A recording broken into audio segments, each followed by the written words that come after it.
from Washington. Joining me right now, Democratic strategist David Katz and Republican strategist Adam Weiss. Thank you both for being here. David, the reaction to Elon Musk getting access to Treasury data, there has been a lot of angry suspicion from those wanting to ensure his efforts are constitutional. We all know change is challenging. We've never had a Doge in America, and we haven't had a man like this with his level of expertise, influence, and power be involved in an administration like this. So skepticism is expected. But are we seeing a false presumption of malfeasance?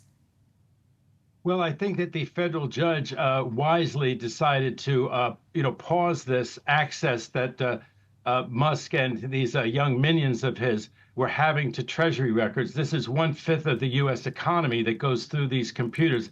I think it was very smart to pause it. And, with regard to the fact that, someone's coming into office, I was a law clerk for a federal judge in Washington, D.C. when President Reagan came to office. And there were a lot of orders by Reagan, that were, he wanted to stir things up. He wanted to be a disruptor. And of course, the federal unions went to court, including before my judge. And my judge and the other judges paused a lot of the actions. And if they were illegal in this country, we have a rule of law. And so we don't do things by edict. We don't do them by Musk wants to do them. Maybe they do it that way in South Africa when he was growing up over there, Musk. But that's not our rule of law over here. In regard to impeaching judges, he's way out of line. I think maybe Musk has had his Joe McCarthy moment when McCarthy took on the army. This is a bridge too far. Everyone respects our federal judges. Everybody knows that federal judges can't be impeached over a decision. And to call them crazy and everything, all he and Musk and Trump are doing is alienating the federal judiciary. That is a banana peel that Reagan never stepped on. Well, Adam, there have been impeachments of judges, 15 of them, in fact, at my last check. But it can be seen as partisan punishment. Should, and do you predict will, the House and Senate consider impeachment of these judges in order to achieve President Trump's agenda? I doubt they'll go to the extent of impeachment. We don't, the GOP doesn't go as radical as impeaching like the way they did with Donald Trump on every issue towards the end of his first presidency. But, Donald Trump was elected. Donald Trump, all these people, including Elon Musk, they serve at the pleasure of the presidency. And that's the mandate he gave Elon Musk. And he said it months before. And Elon said it over and over again. I'm going to cut waste. I'm going to cut bureaucracy. And that's what he's doing. So I don't know, the freak out here is they're using the courts to stop this mandate.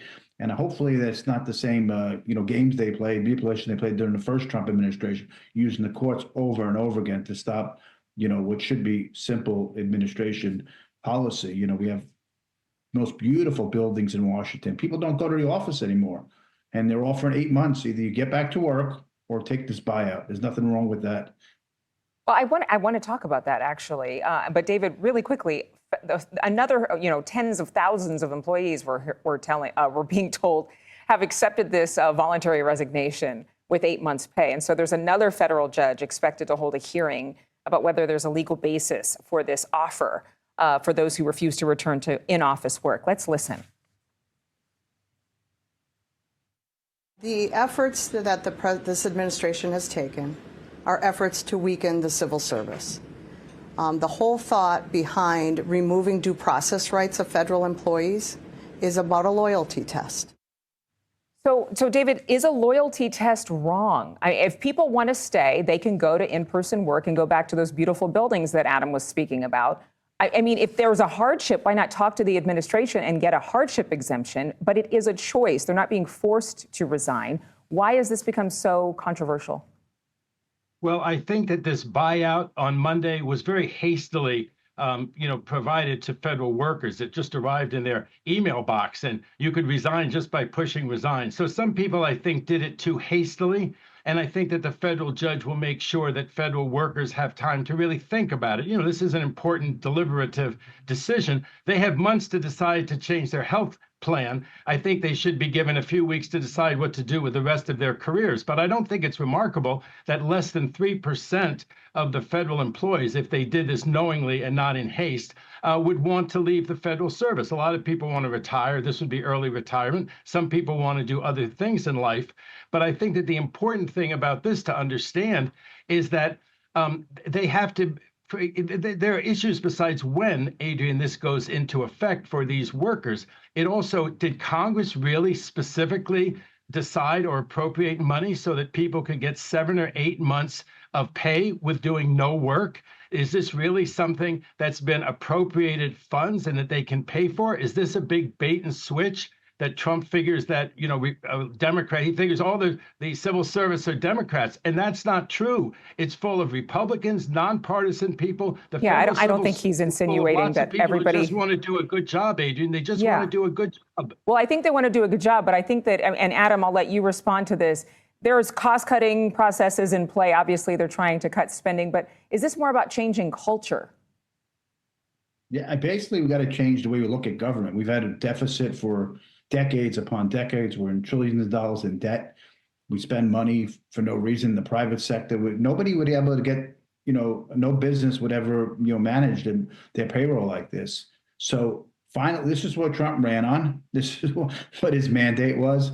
I don't know what the heckering is, but I wish the Democrats, they're putting all their eggs in the basket fighting from Trump with day one.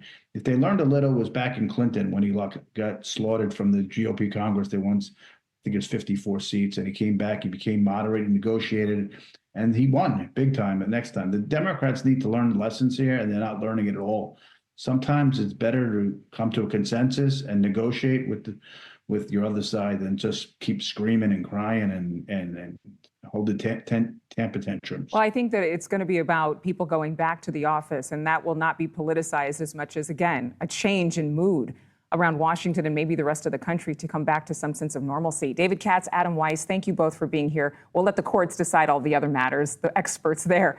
Well, confirmation. Adrian, great to be with you. Great to be with you. Thank you. That was so polite. I love that. I feel the love. Well,